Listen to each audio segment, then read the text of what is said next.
Hello everyone.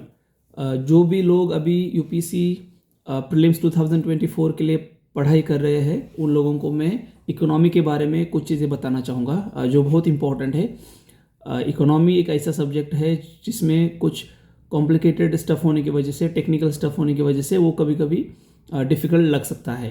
ज़्यादातर हम दो चीज़ें रेफ़र करते हैं इकोनॉमी के लिए। एक तो आपकी एनसीईआरटी आपके साथ है, 11th-12th NCERT. 9th 10th 11th 12th पढ़ी तो अच्छी है। उसमें भी मैक्रो इकोनॉमिक्स जो चैप्टर है, जो किताब है एनसीईआरटी की, वो इम्पोर्टेंट है। उसके अलावा हम एनसीईआरटीज़ की एक रेफरेंस बुक यूज़ करते हैं, एक सोर्स यूज़ कर सकते हैं। इंस्टीट्यूट कोई भी हो सकती है, उसका एक आपके पास किताब हो सकती है।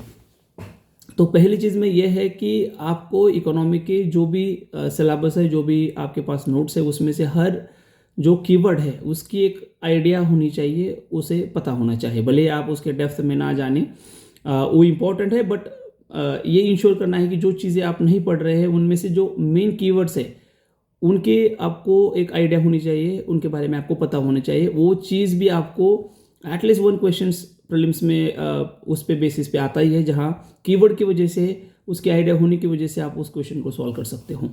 तो पहला पॉइंट ये है। सेकंड है जो भी करंट अफेयर्स है, और करंट अफेयर्स में जो भी इकोनॉमी रिलेटेड न्यूज़ आई है, आर्टिकल्स आई है, कोई फिनोमेना हो सकती है कुछ दिनों से, या कोई ग्लोबल एक फिर इकोनॉमिक टर्म हो सकती है जो न्यूज़ में थी, या इंडिया की इकोनॉमिक रिलेटेड कोई आर्टिकल्स आ सकते हैं, कोई पिकुलियर इंसिडेंट्स हो सकते हैं, रिपोर्ट्स हो सकते हैं, या ऐसे कोई आर्टिकल्स हो सकते हैं जिसमें वो चीज़ दोबारा इन्होंने उस पे लिखा हो बहुत सारे आर्टिकल्स में। तो इन जैसे कि पिछले साल आप देखोगे कि श्रीलंका में balance of payment crisis Sri Lanka ने फेस किया था, तो उससे रिलेटेड आईएमएफ का आर्टिकल आते रहते थे। तो आईएमएफ पे बेस्ड उन्होंने पिछले बार क्वेश्चन पूछा था, तो कहीं ना कहीं वो श्रीलंका के क्राइसिस को रिलेटेड था। तो ऐसे आर्टिकल्स है, न्यूज़ है जिसमें इकोनॉमी रिलेटेड करंट अफेयर्स आया है, उनको आपको अच्छी तरह से देखना है, और उसके थोड़ा पेरीफेरी में जाके आपको सर्च करना है, क्योंकि उसके भी ऊपर भी क्वेश्चन आते हैं। डिफ़िकल्टी वहाँ आ सकती है आपको कौन सा इशू इम्पोर्टेंट है और कौन सा इशू इम्पोर्टेंट नहीं है ये जानने में।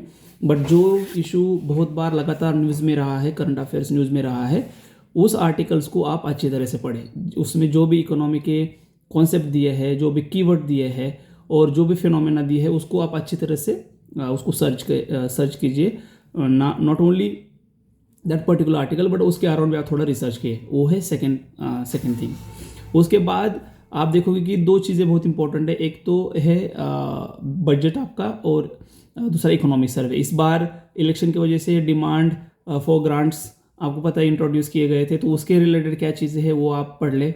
और बजट में या उससे रिलेटेड कोई स्कीम्स वगैरह हो जो न्यूज़ में है, और जो एक नई स्कीम है, और कभी कभी जो टैक्स होता है उस पे क्वेश्चन प्रीलिम्स में आ जाता है। टैक्स का नेम होता है या कोई तो टर्म होती है जो थ्रू बजट स्पीच वहाँ अगर दिख जाती है आपको, तो उसको भी आप अच्छे तरीके से पढ़िए। तो बजट में जो भी सिग्निफिकेंट चीज़ें आपको लगता है कि ये कुछ नया है, ये कुछ पिक्यूलियर है, यूनिक है, उनको आप अच्छी तरह से देखिए। और इकोनॉमी सर्वे में जो इकोनॉमी, इंडियन इकोनॉमी कौन से कंडीशन से जा रही है, या किस टाइप का जो स्ट्रक्चरल कोई चीज़ है जो एक्सपीरियंस कर रही है, तो ये फिनोमेना के बारे में भी आपको अच्छे से पढ़ना है। आप क्या कर सकते हो कि एक तो आप इकोनॉमी सर्वे के अंदर बहुत सारी चार्ट्स है, उसको आप देख लीजिए एक बार। और दूसरा है उसमें जो भी टर्मिनोलॉजी है, डिप्रिसिएशन, एप्रिसिएशन, कुछ भी हो सकता है, तो उसको आप अच्छी तरह से ऑब्जर्व करें। और कोई भी एक समरी पढ़े इकोनॉमी सर्वे की, क्योंकि इतना बड़ा है, तो इकोनॉमिक्स सर्वे की समरी अगर आप पढ़ोगे